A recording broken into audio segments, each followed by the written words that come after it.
All right. Hello to our Moonshot House champions. I'm Cindy I, the community manager at Moonshot House. This is the first episode of our brand new mini-series, Gen Z's Reinterpretation of Venture Capital, where we will be highlighting the most innovative young talent that are creating some incredible impact right now in various sectors. Today, I'm with Rahul Rana, author of Making Moonshots, who will be sharing some insights into his own journey to venture capital, as well as an exclusive insider's peek into contents of his book, which will be published in early December. Rahul, a very warm welcome. To Thank you get for things having me. started, Awesome, can you tell awesome. us a bit about yourself and your book? Yeah, of course. So for my personal journey, I'm currently a second year. I'm a sophomore at Rutgers University studying finance, business analytics, and cognitive science. Also working at Lux Capital, a 2.5 billion AUM deep tech venture capital firm. And sort of, my personal journey really starts as a kid. So my dad, he worked at Bell Labs my entire life. My mom comes from a family of small business entrepreneurs. I sort of fell in the finance crowd back in high school, and sort of the combination of all those three things, it led me to deep tech VC.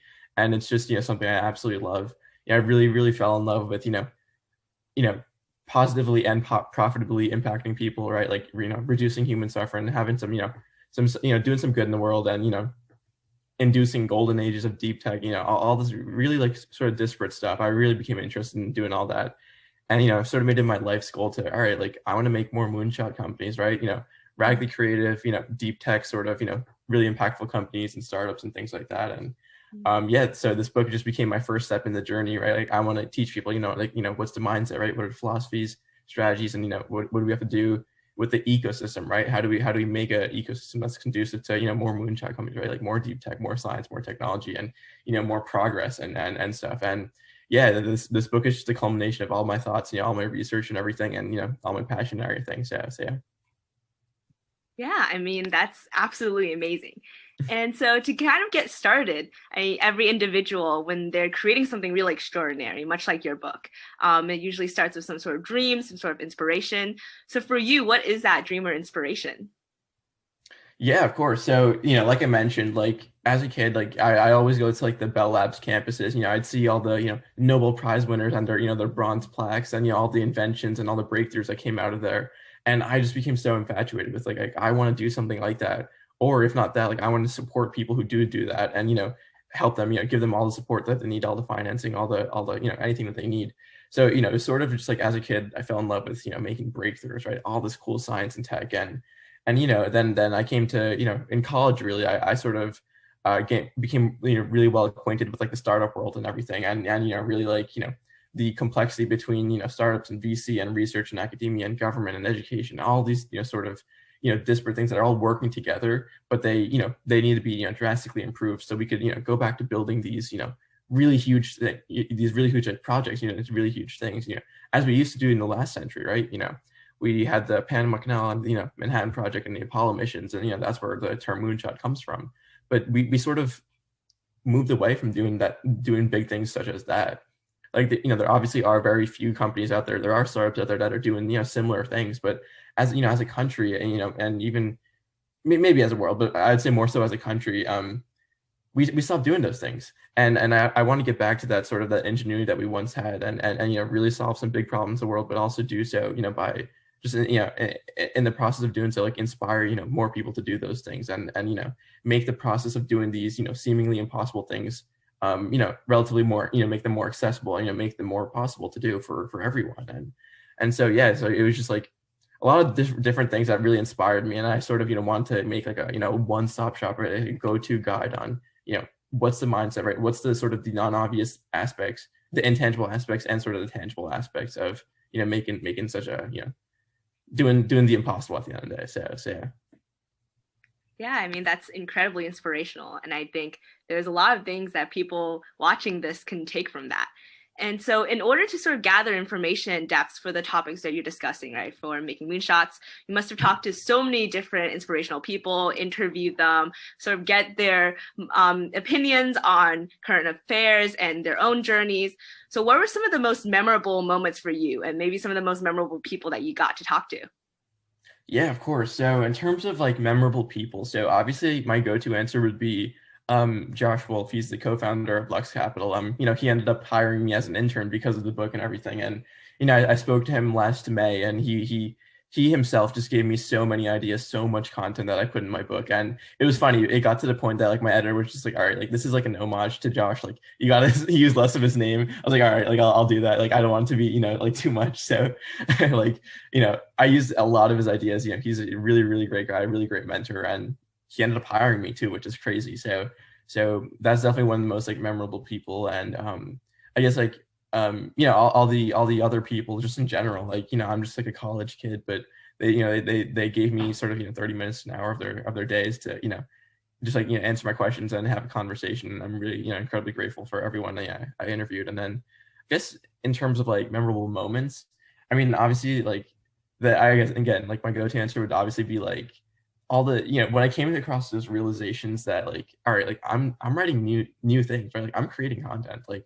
I'm creating new ideas, like, it's sort of, a lot of like recombined sort of, reconfigured ideas from other people. And I sort of, put it into like this hopefully entertaining sort of, a book and everything. And it just hit me like sometimes like I'm creating something new, like I'm creating new ideas that no one has ever, well, to my knowledge, no one has ever written about or, created literature on or said before. And just that mere act of like, all right, like I have new ideas that I could put my name on. Like that was like the coolest thing ever. So yeah. And I guess kind of piggybacking off of that, I mean, much of your book is discussing moonshot thinking and how the creation of moonshots really rests on innovation, right? So based on the things that you've learned while writing this book, how do you think we should drive innovation going forward and new product cycles? Yeah, of course. So we have to completely sort of not restructure, but bolster our sort of, ecosystem. And I have a whole chapter on this, how can we bolster this ecosystem to, in turn, make more moonshot companies, right, drive innovation, all that good stuff, induce this golden age of deep tech and everything. And I sort of identified a couple nodes, right? So obviously we got startups. That's the most obvious thing, helping them, commercialize their findings, right?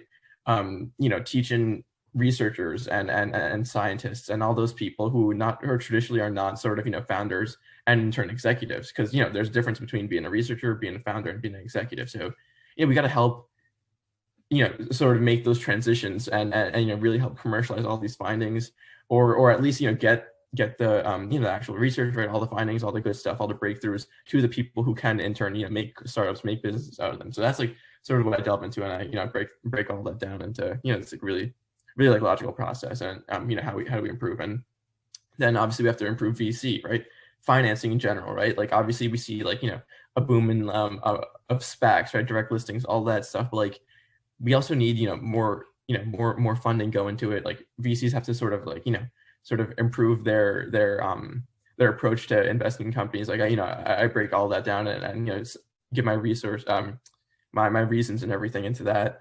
I also talk about, academia, education, all that stuff, sort of, how can we churn out this amazing talent from the start, right? From middle schools, right? Elementary schools, high schools, and so forth. And it's not many people would say it's like this, these radical changes. It's not really that radical, to be honest. And there's some, really simple changes that can in turn just like make more entrepreneurial people. And I'm not saying like, all right, like everyone should pursue entrepreneurship. That would be counterintuitive. I'm just saying like, we should be, letting people, honestly, letting people live their lives, right? Like letting them be creative early on, letting them be resilient early on, and all these other aspects that make, a founder, but not necessarily saying they have to be founders, sort of, things like that. And then I also go into like academia, right? Like how do we fix sort of like the culture to make it more conducive to startups and everything, and make it more conducive to commercializing and stuff like that, and all that really cool stuff. And then finally get into government. I think government is the glue that holds everything in. I mean, it really does govern everything within the, science and tech sort of fields and whatnot. And obviously business itself, like, government sort of influences that as well. So yeah, I go into, break it all down. I try to stay as non-political as possible, but I guess, if you're making such changes as the ones that I sort of prescribe, like politics do, sort of get included into it. So I think probably of all the things that I say we have to improve to, in turn drive innovation, I think government is like the hardest thing to do. But nonetheless, I think at the end of the day, like moonshot companies, right, deep tech, like it's going to solve all the problems that governments cause, like, you know, all the problems that governments want to solve. So by all means, I think that should be of importance. But nonetheless, like, you know, sort of the, you know, the complexity of all these things, right? Like the interactions, sort of, you know, the funding and the talent and the ideas and everything going back and forth, and, you know, the connections between all, like, that's what we got to focus on. And in turn, that will drive so many solutions, right? So many problems will be solved, and you know, more moonshots will be made at the end of the day. So yeah. Yeah, and I mean the fact that we're recording this like really close to election day, and Oh how yeah. given the political climate, I think everyone's very focused on ways that, you know, the government can improve, and the ways that even Yeah. like deep tech can really improve that, right? Yeah. Mhm. Kind of going around the whole theme of this mini series. I mean, you're part of a rising wave of Gen Z individuals. You guys are really carving out a name for yourselves, hustling. So in your opinion, what sort of moonshots do you think can come out of Gen Z? And do you think this generation really embodies the innovative mindset that could really create moonshots like you have described in your book? 100%. So I would say, well, as many people know, or even if you don't know, like, Gen Z is a very socially aware sort of generation, right? Like, we're, you know, we're interconnected, like, we know how to use tech, like, we're, you know, communicating all over the world, like, we got news, we got everything, social media and whatnot. Like, we're really, really interconnected, and in turn, you know, really socially aware. I think that's all you need, right? To make, you know, to be aware of all these problems that need to be solved. Like, making moonshots doesn't necessarily entail a startup, right? I focus on startups in my book, but a moonshot, right, is just any sort of lofty, seemingly impossible goal that, you know, needs, you know, new capabilities, right? Like, you know, advanced sort of, you know, resources capabilities or whatnot. It could be applied to sort of any disparate, you know, field, any disparate problem. Again, I speak about it in terms of startups, right? Moonshot companies, my book, but nonetheless, like, everyone can make moonshots, and at the end of the day, it, you know, it comes down to that mindset. And then to your point, right, like, do we have that mindset?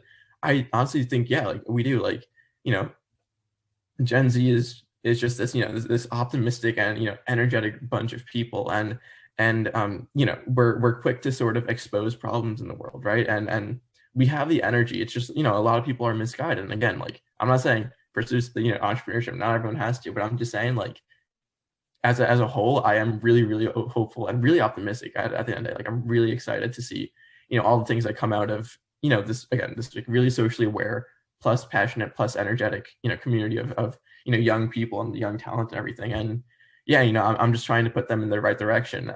You know, hopefully in turn making more moonshot companies, but whatever it may be, like, just pursue whatever they want to in turn, you know, reduce human suffering, right? Solve some big problems in the world, right? Like, make sure we don't go extinct, like, whatever it may be. Just like, I'm really hopeful. I'm really optimistic for that. So yeah. Yeah. And I mean, you've been talking a lot about sort of your journey to making this book, what this book sort of means to you and the people you've talked to. So for you, what is actually your favorite chapter within your book? How many chapters do you have, and which chapter do you think people should really look forward to reading about? Oh yeah, that's interesting. So in terms of how many chapters I have, so I have 4 chapters, and um, I I structured that for a reason. It's not necessarily traditional, but I have like 4 chapters, but I have, I think, 25 subchapters. So that's where, like, the bulk of there's about, like, I would say 5 to 7 subchapters for each chapter. I forgot the exact numbers, but nonetheless, like, I would say my favorite one, that's tough. So basically, like what the 4 are. Um, Not counting my introduction and my conclusion chapters, but the 4 main ones are, you know, mindset, right? What's the moonshot mindset? Philosophies, right? What's moonshot thinking? Things like that. How do they take in the world? You know, all the best practices from founders and, you know, discoverers and inventors, innovators, all that good stuff. Then I go into the tangible side of things, right? What's the strategy, right? How do you come across a moonshot idea? What do you do to get started on it? And then, you know, how do we bolster this moonshot ecosystem, right? This deep tech ecosystem, and you know, in turn induce this, you know, golden age, and you know, have resources accessible and all that good stuff. So honestly, I would say, like, my densest one is probably the ecosystem chapter, because that was, like, so much fun to write. Like, I got so many, I spoke to so many people about that. You know, I heard the problems that they want to be solved. I talked to a lot of founders too, like, asking founders, you know, like, what changes do they want to see? Because they're the ones who are making the future at the end of the day, right? Like they're doing the hard work. So by all means, we should be supporting them and you know, making their lives easier. So hearing them was really, really just amazing. And I think, yeah, like, the ecosystem chapter is definitely the most fun to write and the most densest. And I'm really proud of that, because I think, like, a lot of the ideas I put forth in that are mine, like, completely new. Like, I just, like, you know, I thought of them on through my research and everything. Hopefully they happen. Like, we'll see. Like, that'll be really, really cool. But nonetheless, like, that was one thing. And then I think like a close second, if not a tie, would be the mindset chapter. So the first one, because that's really the basis of everything. If every moonshot, right, from the Apollo missions and JFK to nowadays, and all the cool companies that are being spun out, like, it all starts in the mindset, I realized. And again, every founder I ever talked to said it was the mindset, like everything. And then honestly, like, I just realized, like, once you have that mindset, you could really do anything. Like, you could, those philosophies will come to you, right? Those strategies will come to you, so long as you have that mindset, right? Like, all the energy, all the passion, all the whatever, it'll come to you if you have that mindset. So I'm really proud of that one as well, because I put it first, right? It's the foundation of the entire book, and sort of like it applies to everything, right? Like, I even mentioned, right, in my ecosystem chapter, right, like, so long as these institutions, right, VC, startups, academia, research, government, if they embody this moonshot mindset, like, we will, create that ecosystem, right?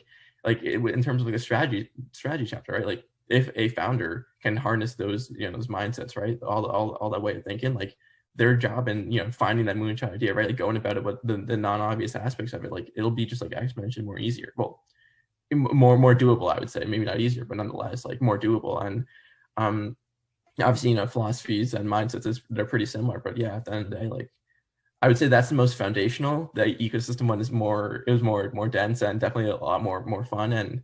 And I would say philosophy chapter has more of my new ideas, sort of like my new discoveries that I made. And strategy is just the culmination of all those things. So yeah, it's all like, interconnected. It's all really cool. But yeah, I hope that answers the question. Yeah, no, definitely. I mean, I think that's incredible, and it makes me excited to even read it, like, hearing that right now. I mean, you kind of touched on this, but like, what sort of impact do you really hope that this book can achieve, right? Because a lot of people that might read your book might not even know anything about venture capital, might not know anything about deep tech, right? So obviously there's a lot of value that people within this sort of sector and world can gain from it. But what can people beyond this also gain from it? Yeah, of course. So again, it's in the title, right? Like, making moonshots. Like, the ideal impact that I would create with this book is to inspire at least one more sort of person to, make a moonshot, like legitimately, like, actually try to make a moonshot company. And I've honestly, I'll give you like a, a sneak peek or whatever. Well, not sneak peek, but just like a funny thing. But I already got that goal. Like, one person I talked to, one of my friends, like, I told him about the book, like, he was so interested, and he's literally making a moonshot. So technically I already reached that goal, but nonetheless, like, I want to inspire more people, more than just one person to make a moonshot company. So that's the ideal impact, right? Like, if you could, just like one or two more, like, can inspire, even more, and then even more, and it'll just be this movement of people, like, building the things that we really do need, right, in a profitable and also, positive impact sort of manner. And at the end of the day, like, we just need to enact this golden age, right? Like, this golden age of deep tech and research and academia, and there's like all these things that really, again, it's just, I keep saying, it's just solving all the big problems in the world, right? Climate change, diseases, like, going to space, right? Anything environmental, or autonomous vehicles, or drones, and natural disaster. Like, I can name so many things. Poverty, right? Homelessness, like hunger, like food scarcity, all that stuff. Like, there's so much out there that needs to be solved. And again, the ideal impact is to get people to be working on those things. So yeah. Yeah. And to sort of wrap it up, if you could summarize your book in a one sentence pitch that could inspire the audience right now that's watching to read it, what would it be? Yeah, of course. So Making Moonshots, it's going to be released this December 2020, and it's a deep dive into the mindsets, philosophies, and strategies that are really conducive to building moonshot companies. Basically the crazy ones that, take some, advanced sort of deep tech, science and technology, they use it in a radical solution, and they solve a really big problem in the world. And yeah. Yeah. I mean, thank you so much for spending the time to walk us through your book and your whole journey. I'm sure that there's going to be a lot of people watching this. I'll be very curious to see the contents of your book. But yeah, this is again Rahul Rana. He is the author of Making Moonshots, which, as he said, will be released in December 2020, delving into moonshot thinking and how we can create the next moonshots of the world. Oh yeah, no, thank you for sort of coming here and talking to us. Of course. Thank you for having me.